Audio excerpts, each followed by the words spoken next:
नमस्कार दोस्तों, मैं देवेंद्र पाल स्वागत करता हूं आप सभी का डीएसपी कोचिंग सेंटर में।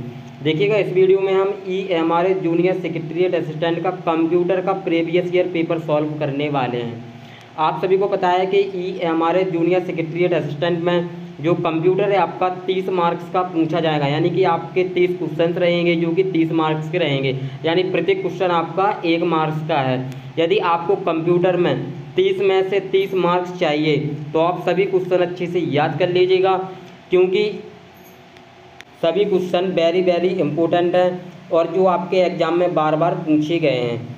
और इस प्रकार से देखिएगा, आपकी डेली क्लासेस होगी जिसमें आपकी computer, Hindi, reasoning, GK, math और इंग्लिश, यानी कि जो आपका टोटल पेपर आता है ईएमआरएस जेएसए का, वो आपका 130 मार्क्स का आता है, जिसमें से 30 मार्क्स का आपका general awareness plus current affair पूछा जाता है और 30 मार्क्स का आपका कंप्यूटर पूछा जाता है और 20 मार्क्स का आपका रीजनिंग पूछा जाता है और 20 मार्क्स का आपका मैथ और 15 मार्क्स का आपका हिंदी और 15 मार्क्स का आपका इंग्लिश। इस प्रकार से आपके टोटल 130 क्वेश्चन होते हैं जो कि 130 मार्क्स के रहते हैं। तो आपको सिलेबस के अकॉर्डिंग ही प्रिपरेशन करना है, तब आप आसानी से सिलेक्शन ले सकते हो उस वैकेंसी में। बहुत ही बेस्ट वैकेंसी है, इसका जो सैलरी है वो भी अच्छा है और बेस्ट जॉब प्रोफाइल है। तो चलिए हम क्लास को स्टार्ट करते हैं। देखिएगा, टारगेट है हमारा 30 में 30 लाने का। यदि आपको किसी भी क्वेश्चन का आंसर पहले से आता है तो आप कमेंट बॉक्स में ज़रूर बताइएगा और अपना स्कोर चेक कीजिएगा। चलिए स्टार्ट करते हैं। तो देखिएगा, क्वेश्चन नंबर फर्स्ट है हमारा, किसी भी कंप्यूटर सिस्टम का दिमाग होता है। किसी भी कंप्यूटर सिस्टम का दिमाग होता है सीयू, एएलयू, मेमोरी या फिर सीपीयू। तो सीपीयू होता है, यानी कि central processing unit. Option number D आपका करेक्ट आंसर रहेगा, याद रखेंगे सभी मित्र। चलिए देखते हैं अगला। और देखिएगा, इस क्लास का पीडीएफ आपको हमारे टेलीग्राम चैनल और व्हाट्सएप ग्रुप पर मिल जाएगा, लिंक डिस्क्रिप्शन में दे रखा है, तुरंत जाके ज्वाइन कीजिएगा। क्वेश्चन नंबर सेकंड है हमारा, इलेक्ट्रॉनिक प्रारूप में पुस्तकों को क्या कहा जाता है। तो ऑप्शन नंबर बी हमारा करेक्ट आंसर हो जाएगा, ई बुक। क्या कहा जाता है? ई बुक्स कहा जाता है। ऑप्शन नंबर बी आपका बिल्कुल राइट आंसर होगा, याद रखेंगे सभी। चलिए देखते हैं अगला। क्वेश्चन नंबर थर्ड, कौन सा ईमेल क्लाइंट नहीं है? कौन सा ईमेल क्लाइंट नहीं है?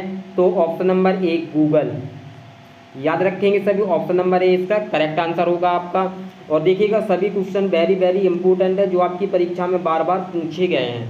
सभी रिपीटेड क्वेश्चंस हैं, सभी सेलेक्टेड क्वेश्चंस लिए हैं आप सभी के लिए, इसलिए आप 30 के 30 क्वेश्चन अच्छे से बिल्कुल याद कर लेना और कम से कम 25 प्लस प्रैक्टिस पेपर आपको हम कंप्लीट करवाएंगे इसके। चलिए देखते हैं क्वेश्चन नंबर 4, www.google.com किसका एक उदाहरण है? तो देखिएगा, ऑप्शन नंबर बी हमारा करेक्ट आंसर होगा, सर्च इंजन, याद रखेंगे सभी। चलिए देखते हैं अगला। कंप्यूटर को दिए गए निर्देशों यानी कि इंस्ट्रक्शंस के समूह को क्या कहा जाता है? तो प्रोग्राम कहा जाता है। ऑप्शन नंबर बी आपका राइट आंसर हो जाएगा।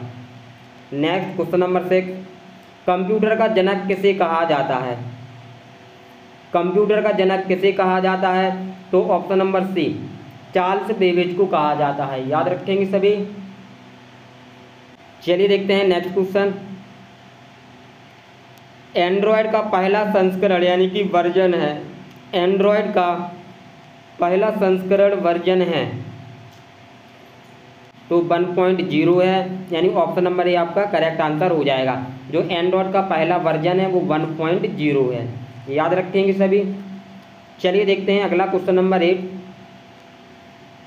सीपीयू से कंप्यूटर के परिधेय उपकरणों में डेटा का स्थानांतरण किसके माध्यम से प्राप्त किया जाता है? तो इंटरफेसेस के माध्यम से, यानी ऑप्शन नंबर ए आपका राइट आंसर हो जाएगा। चलिए देखते हैं नेक्स्ट क्वेश्चन, क्वेश्चन नंबर 9, कौन सी वस्तु लोकल एरिया नेटवर्क्स यानी लेंस में उपयोग नहीं की जाती है? तो कंप्यूटर, यानी ऑप्शन नंबर सी आपका करेक्ट आंसर रहेगा बिल्कुल। नेक्स्ट क्वेश्चन, एक प्रकार का सॉफ्टवेयर जिसका प्रयोग प्रयोक्ता यानी यूजर की सहायता के लिए होता है। तो एप्लीकेशन सॉफ्टवेयर यानी ऑप्शन नंबर सी आपका करेक्ट आंसर रहेगा इसका। चलिए देखते हैं क्वेश्चन नंबर 11। वाईफाई की फुल फॉर्म क्या होती है? तो वायरलेस फिडिलिटी होती है, यानी कि wireless fidelity. Option number B आपका राइट आंसर रहेगा इसका। देखते हैं क्वेश्चन नंबर 12। एक प्रकार के सॉफ्टवेयर जिनका उपयोग निःशुल्क किया जा सकता है। एक प्रकार के सॉफ्टवेयर जिनका उपयोग निःशुल्क किया जा सकता है, तो ओपन सोर्स सॉफ्टवेयर, यानी कि ऑप्शन नंबर ए आपका करेक्ट आंसर रहेगा, ओपन सोर्स सॉफ्टवेयर। चलिए देखते हैं क्वेश्चन नंबर 13। एम कॉमर्स क्या है? एम कॉमर्स क्या है? तो मोबाइल कॉमर्स है, यानी कि ऑप्शन नंबर बी आपका करेक्ट आंसर रहेगा बिल्कुल। चलिए देखते हैं क्वेश्चन नंबर 14। एंड्रॉयड निष्पादन योग्य फाइल यानी कि एंड्रॉयड एग्जीक्यूटेबल फाइल का एक्सटेंशन क्या है? एंड्रॉयड एग्जीक्यूटेबल फाइल का एक्सटेंशन क्या है? तो .apk, यानी कि ऑप्शन नंबर सी आपका करेक्ट आंसर रहेगा बिल्कुल। देखते हैं क्वेश्चन नंबर 15। मॉडेम का आविष्कार किसने किया? मॉडेम का आविष्कार किसने किया? तो AT&T इन्फॉर्मेशन सिस्टम ने किया। कब किया? 1962 में किया। आप सभी को याद रखना है अच्छे से। जो मॉडेम का आविष्कार है वो AT&T इन्फॉर्मेशन सिस्टम के द्वारा हुआ और 1962 में हुआ था। वेरी वेरी इंपॉर्टेंट क्वेश्चन है, याद रखिएगा। चलिए देखते हैं अगला। निम्नलिखित में से कौन सा GUI का उदाहरण है? निम्नलिखित में से कौन सा GUI का उदाहरण है? तो एंड्रॉयड है, ऑप्शन नंबर सी आपका करेक्ट आंसर रहेगा बिल्कुल, याद रखेंगे सभी। चलिए देखते हैं क्वेश्चन नंबर 17। ऑपरेटिंग सिस्टम किस प्रकार का सॉफ्टवेयर है? ऑपरेटिंग सिस्टम किस प्रकार का सॉफ्टवेयर है? तो एक सिस्टम सॉफ्टवेयर है, यानी कि ऑप्शन नंबर सी आपका करेक्ट आंसर रहेगा। देखते हैं क्वेश्चन नंबर 18। पूरी तरह से परस्पर जुड़ी नेटवर्क टोपोलॉजी का वैकल्पिक नाम क्या है? तो मैश है, यानी ऑप्शन नंबर ए आपका राइट आंसर हो जाएगा। चलिए देखते हैं क्वेश्चन नंबर 19। निम्नलिखित में से व्हाट्सएप किसका उदाहरण है? तो एप्लीकेशन सॉफ्टवेयर और ओपन सोर्स सॉफ्टवेयर का उदाहरण है, यानी कि ऑप्शन नंबर डी हमारा करेक्ट आंसर हो जाएगा। Option number B and third दोनों याद रखेंगे सभी। चलिए देखते हैं क्वेश्चन नंबर 20। निम्नलिखित में से किस क्षेत्र में स्प्रेडशीट सॉफ्टवेयर अधिक उपयोगी है? तो स्टैटिस्टिक्स के क्षेत्र में सबसे अधिक उपयोगी है, याद रखेंगे सभी। ऑप्शन नंबर सी आपका करेक्ट आंसर रहेगा। चलिए देखते हैं क्वेश्चन नंबर 21। ग्रुप वेयर क्या है? ग्रुप वेयर एक सॉफ्टवेयर है, ऑप्शन नंबर सी आपका राइट आंसर हो जाएगा। देखते हैं क्वेश्चन नंबर 22। निम्नलिखित में से कौन इनपुट डिवाइस का एक उदाहरण है? निम्नलिखित में से कौन इनपुट डिवाइस का एक उदाहरण है? तो कीबोर्ड, माउस, स्कैनर, ये सभी आपके इनपुट डिवाइस के उदाहरण है। तो ऑप्शन नंबर डी आपके करेक्ट आंसर हो जाएगा, उपरोक्त सभी। चलिए देखते हैं अगला क्वेश्चन। देखिएगा क्वेश्चन नंबर 23। मेमोरी में केबी का पूरा नाम क्या है? तो किलोबाइट है, यानी ऑप्शन नंबर बी आपका करेक्ट आंसर रहेगा। देखते हैं अगला। निम्न में से कौन वॉलेटाइल मेमोरी का एक उदाहरण है? तो रैम है, यानी ऑप्शन नंबर ए आपका करेक्ट आंसर रहेगा इसका। चलिए देखते हैं क्वेश्चन नंबर 25। लॉगिन नेम तथा पासवर्ड के सत्यापन की प्रक्रिया क्या कहलाती है?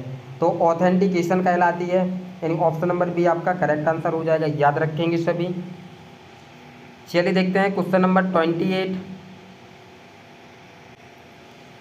देखिएगा, रेडीमेड फॉर्मेट जो आमतौर पर वेबसाइट के सभी पृष्ठों में उपयोग किया जाता है क्या कहलाता है? टेम्पलेट कहलाता है, यानी ऑप्शन नंबर ए आपका करेक्ट आंसर रहेगा।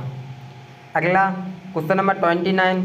ईमेल का आविष्कार किस वर्ष किया गया था? तो 1971 में किया गया था, याद रखेंगे सभी। चलिए देखते हैं अगला।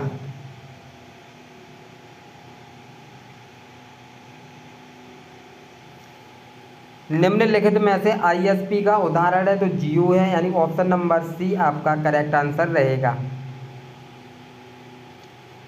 तो देखिएगा, इस वीडियो में हम 30 क्वेश्चन कंप्लीट कर चुके हैं,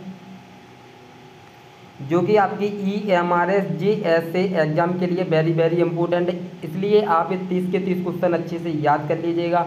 और देखिएगा, इसका PDF आपको हमारे टेलीग्राम चैनल व्हाट्सएप ग्रुप पर मिल जाएगा, लिंक डिस्क्रिप्शन में दे रखा है। तुरंत जाके ज्वाइन कीजिए और PDF को डाउनलोड कीजिए और सभी क्वेश्चन अच्छे से याद कर लीजिएगा। यदि आप EMRS JSA की कंप्लीट प्रिपरेशन करना चाहते हैं तो आप हमारे चैनल को सब्सक्राइब कर लीजिएगा, ताकि आने वाली वीडियोज़ का नोटिफिकेशन आप सभी को टाइम से मिलता रहे। क्योंकि हमारे चैनल पर EMRS JSA के सभी practice paper, previous year paper, सभी सब्जेक्ट के कंप्लीट करवाए जाएंगे, जो कि बिल्कुल फ्री रहेंगे। तो आप सभी चैनल को सब्सक्राइब करके ज़रूर रखिएगा। चलिए मिलते हैं नेक्स्ट वीडियो में। जय हिंद, जय भारत, बेस्ट ऑफ लक।